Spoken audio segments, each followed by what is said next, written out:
Hi guys, Tracy here from Homemade on the Homestead, and wanted to share with you guys um, something that we have been really kind of exploring a lot recently, and that is clabbered milk. So one of the things that we have discovered or learned, I guess we've learned it, is that before refrigeration, every home that had access to milk, whether it was goat milk or whether it was cow milk, any type of milk, typically had two kinds of milk in their home. And they would have had sweet milk, they would have also had clabber milk. Sweet milk would have been the milk of the day. That would have been the fresh squeezed milk of the day. That would have been the drinking milk. Anything that was left over would have gotten turned into clabber. And that clabber would have been used for making cheeses. It would have been used for making yogurt. It would have been used in baking.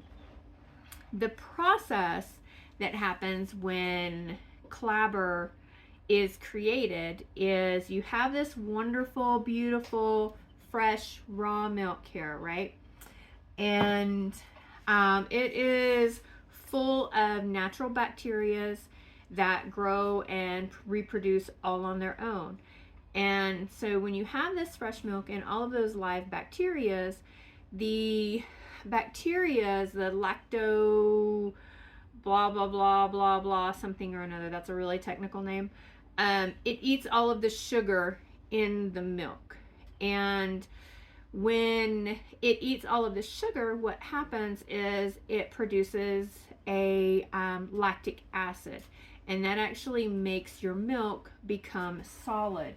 So I don't know how well you will be able to see how solid this milk is. This one has actually already been clabbered. So we're using that. This is going to get used in some baking this week. So we're going to start in a new jar of clabber.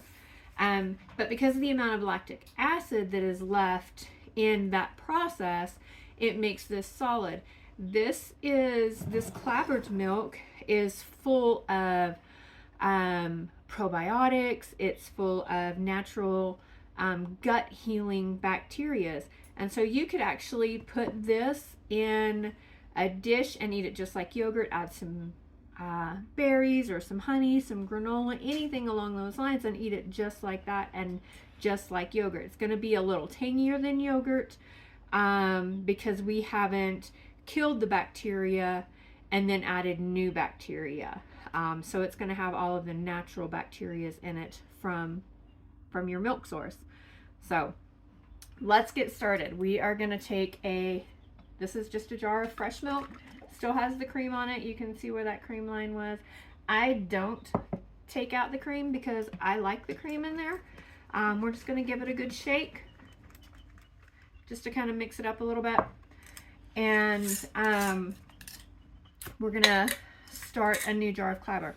Now, when you are beginning clabber, your very first jar of clabber, it's actually going to take you about 4 to 5 days to achieve something that is pretty solid. And I'll show you here, hopefully you can see that this is not liquid at all. It's like super jiggly and like jello. So we're just going to add a couple of good scoops of that right into our fresh milk here. There, can you see that jiggly? It is not liquid at all anymore, and that is actually perfect for making a new jar of clabber and for baking.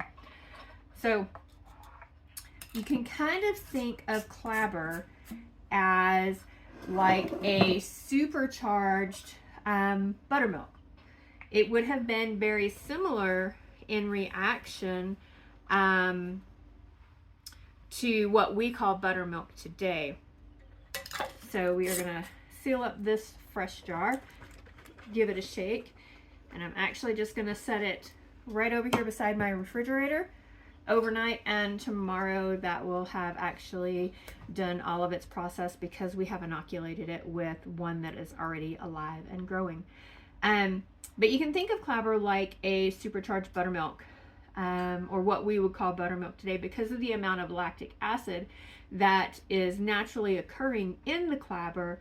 When it is combined with the leavening products that we have today, baking soda, baking powder, those kinds of things, it is kind of like a baking explosion.